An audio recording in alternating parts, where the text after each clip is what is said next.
आई coverage, रहस्य की खोज। नमस्कार, मैं डीपी श्रीवास्तव और आप देख रहे हैं एनएनआई कवरेज रहस्य की खोज। प्रधानमंत्री श्री नरेंद्र मोदी ने मंगलवार को महाराजा सुहेलदेव जयंती के अवसर पर सुहेलदेव के स्मारक का वर्चुअल शिलान्यास किया। पहली बार उत्तर प्रदेश में उनकी जयंती मनाई गई। बहराइच में महाराजा सुहेलदेव स्मारक और चित्तौरा झील के विकास कार्य की आधारशिला भी रखी गई। इस दौरान श्री मोदी ने विपक्ष पर निशाना साधते हुए कहा कि विदेशी कंपनियों को बुलाने वाले लोग देसी कंपनियों के नाम पर किसानों को डरा रहे हैं। पीएम नरेंद्र मोदी ने राजा सुहेलदेव की जयंती पर विभिन्न योजनाओं की शुरुआत करने के बाद कहा कि भारत का इतिहास गुलामी लिखने वालों से नहीं बल्कि भारत की लोक कथाओं में रचा बसा है। मोदी ने इस अवसर पर नए कृषि कानूनों और किसानों को लेकर चर्चा की। उन्होंने इशारों में विपक्ष पर निशाना साधा। बिना किसी का नाम लिए उन्होंने कहा कि विदेशी कंपनियों को फायदा पहुंचाने वाले आज देसी कंपनियों का नाम लेकर किसानों को डरा रहे हैं।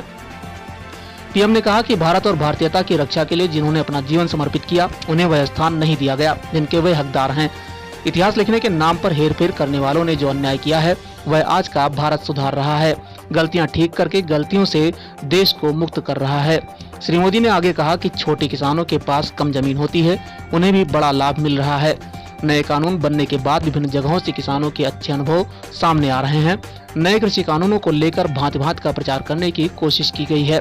पूरे देश ने देखा है कि जिन्होंने विदेशी कंपनियों को बुलाने के लिए कानून बनाया और देसी कंपनियों के नाम पर लोगों को डरा रहे हैं।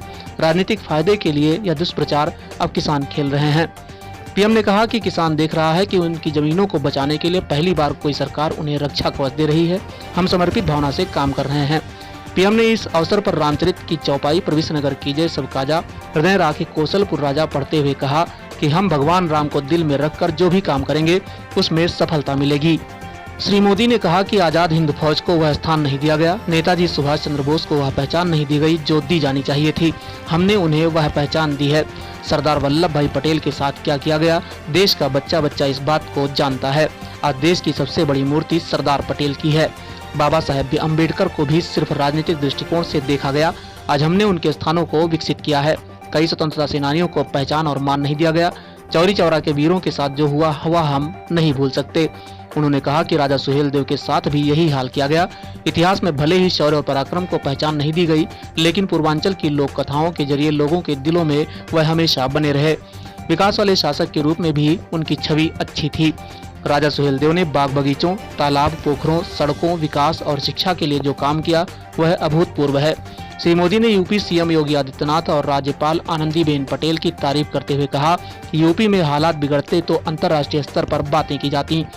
योगी की टीम ने बेहतर काम करके दिखा दिया। कोरोना के खिलाफ यूपी की लड़ाई में 3-4 पहले से किए गए काम का बड़ा योगदान रहा। दिमागी बुखार का प्रकोप भी कम हो गया है। 2014 तक यूपी में 14 मेडिकल कॉलेज थे, आज 24 हो गए हैं। गोरखपुर और बरेली में एम्स का काम चल रहा है। 22 नए और मेडिकल कॉलेज बन रहे हैं। वाराणसी में आधुनिक कैंसर मेडिकल संस्थान भी बना है। इस अवसर पर यूपी सीएम योगी आदित्यनाथ ने कहा कि 1000 साल बाद पहली बार किसी सरकार ने राजा सुहेलदेव की याद की है। योगी ने कहा कि जहां भी राजा सुहेलदेव की प्रतिमा होगी, स्मारक होगा या अन्य जुड़ी हुई स्मृतियां होंगी, वहां यूपी सरकार काम करवाएगी। 11वीं शताब्दी में सालार मासूद गाजी को हराने वाले महाराजा सुहेलदेव की जयंती पर प्रधानमंत्री नरेंद्र मोदी उनके स्मारक का वर्चुअल शिलान्यास किए हैं। पहली बार पूरे प्रदेश में उनकी जयंती मनाई गई है। बहराइच में महाराजा सुहेलदेव स्मारक और चित्तौरा झील के विकास कार्य की आधारशिला रखी गई है। इसके साथ ही महाराजा सुहेलदेव की एक अश्वारोही प्रतिमा की स्थापना, कैफेटेरिया, गेस्ट हाउस और बच्चों के पार्क जैसी विभिन्न पर्यटक सुविधाओं का विकास का उद्घाटन किया गया। प्राप्त जानकारी के मुताबिक सूचना विभाग महाराजा सुहेलदेव के शौर्य, बलिदान व योगदान से जुड़े अभिलेखों, कथाओं व संदर्भों का डिजिटलीकरण करेगा। माध्यमिक शिक्षा विभाग महान विभूतियों, स्वतंत्रता संग्राम के नायकों, प्राचीन, मध्यकालीन और आधुनिक इतिहास और स्वतंत्रता संग्राम पर आधारित पुस्तकों की प्रदर्शनी लगाई गई। वहीं ललित कला अकादमी में बहराइच में कार्यक्रम स्थल पर महाराजा सुहेलदेव के शौर्य, बलिदान और जीवन संघर्षों पर आधारित प्रदर्शनी भी लगाई गई। कार्यक्रम में जिले के श्री शंकर इंटर कॉलेज और राहत जनता इंटर कॉलेज नानपारा के सहित तमाम स्कूली छात्र भी विशेष तौर से मौजूद रहे।